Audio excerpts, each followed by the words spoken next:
Hello everyone, welcome back to my channel. So এখন almost 7টা মতো বাজে সন্ধে।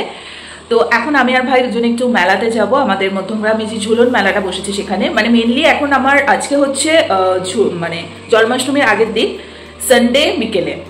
তো আজকে ভাবলাম যে ঠাকুরের জন্য একটু গলার সেট, মুকুট, এগুলো সমস্ত কিছু কিনে নিয়ে আসবো। তাই ভাবলাম যে ঠিক আছে, বেরোচ্ছি যখন একবারে আমাদের এখানে ঝুলন মেলাটাও একটুখানি দেখে আসি। আশা করি মেলাতে গেলে সবকিছুই পেয়ে যাব।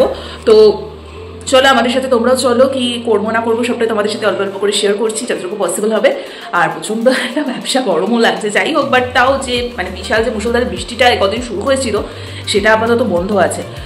অত অঝরে এক নাগাড়ি একটা নাই বৃষ্টিটা সিরিয়াসলি নেওয়া যায় না। চলো আর বেশি লেট করবো না, দেখি মেলাতে কি বসেছে না বসেছে, আর সমস্ত ঠাকুরের জিনিসপত্রগুলো কিনে নিয়ে চলে আসি। আমার সাথে তোমরাও দেখতে থাকো। ওকে, আই হোপ মেলা হয়তো 30 তারিখ অব্দি, মানে আগস্টের 30 তারিখ অব্দি হয়তো আছে, আমি শিওর না, বাট মনে হয় 30 তারিখ অব্দি মেলা রয়েছে। তো ঠিক আছে, চলো এইটুকু ইনফরমেশন দেওয়ার জন্যই তোমাদের সাথে আবার আসলাম। তো চলো আপাতত বেরোনো যাক, অনেকটা লেট হয়ে গেছে। তোমার সাথে থাকো। আর এটা সেই প্লাজো যেটা আমি রিসেন্টলি জুডিও থেকে কিনেছিলাম, একদম ঢিলা ঢালা, ওটার সাথে আমি ওপরে এই সিম্পল একটা কিউট টপ পেয়ার করে নিয়েছি। তো যথারীতি ঝুলন মেলাতে চলে এসেছি। এটা একদম চৌমাথাতেই হচ্ছে। আই থিঙ্ক 30 তারিখ অবধি হবে, আমি শিওর জানি না।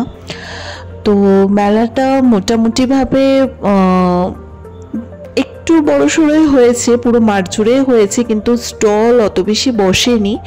গুটি কয়েকটা স্টল বসেছে, কিন্তু সব কিছুই ছিল সেখানে অ্যাভেলেবেল। তাই তোমাদের সাথে একটু ঘুরিয়ে দেখিয়ে দিচ্ছি।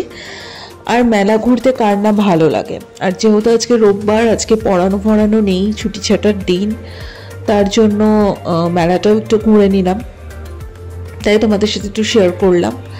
তো সমস্ত কিছু যাবতীয় যা যা একটা মেলাতে বসার সব কিছুই বসেছে ওভারঅল, তোমরা সবটাই দেখতে পাচ্ছ।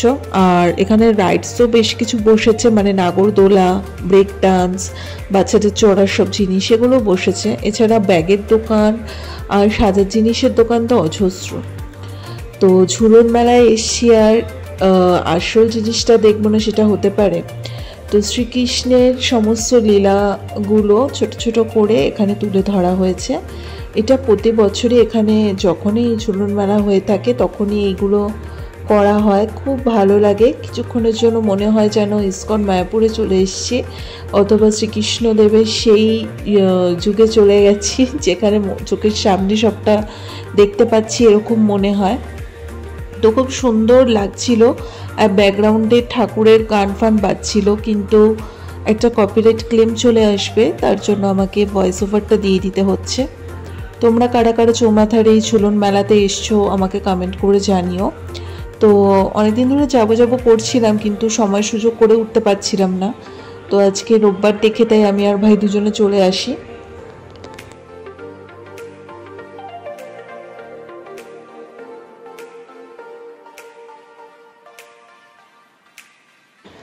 তো আজকে আরও বেশি করে বেরিয়েছি, কারণ কালকে যেহেতু জন্মাষ্টমী, তাই গোপাল ঠাকুরের জামাটা আমি অলরেডি এর আগে কিনে নিয়ে গেছি, কিন্তু মুকুট, তারপরে গলার সেট, চুড়ি, সমস্ত কিছু ভাবলাম যে যাই একবারে বেরোচ্ছি যখন কিনেই নিয়ে আসি।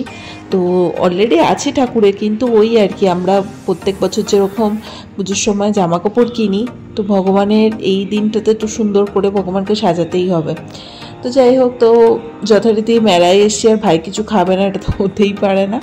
তো ভাইকে একটু কিনে দিলাম পাপড়ি চাট, আর বাড়ির জন্য মার জন্য একটু পাপড়ি চাট, একটু ভুট্টা, তারপরে ওগুলো কি বলে পিঙ্ক কালারের, ওগুলোকে জানি না অত নাম। আর এই হুচমিগুলো আমি মেলায় গেলে নিয়ে আসবোই, আমার খুব ভালো লাগে, আমি রেখে রেখে খাই। আর একটা অদ্ভুত একটা জিনিস চোখে পড়লো, তাই ভাই বললো একটা কিনে দে। তো যথারীতি এটা নিয়ে এসেছি, ভাবলাম টেস্ট করে দেখি, কি জঘন্য খেতে, বাবা মতো বমি পেয়ে গেছে। যাই হোক, এগুলো সব ওই বিদেশি সমস্ত অ্যাজমারগুলো দেখি খায়। তো যাই হোক, ঠাকুরের জন্য কি কিনেছি দেখিয়ে দিই। এই যে ঠাকুরের মুকুট, বাঁশি, হাতে চুড়ি, তারপর গলার মালা, এইটুকুই, ছোটোখাটো একটু জন্মাষ্টমী উপলক্ষে নারুগোপালের জন্য শপিং করে নিয়ে এসেছি। তো যে ছোট্ট ভিডিওটা এখানে এন্ড করে দিচ্ছি। ভালো লেগে থাকলে লাইক কমেন্ট শেয়ার সাবস্ক্রাইব করে দিও। আর যারা এখন অব্দি মেলায় যাওনি পারলে একবার মেলাটা ঘুরে এসো, বেশ ভালো লাগবে। সো চলো আজকের মতো এখানেই টাটা।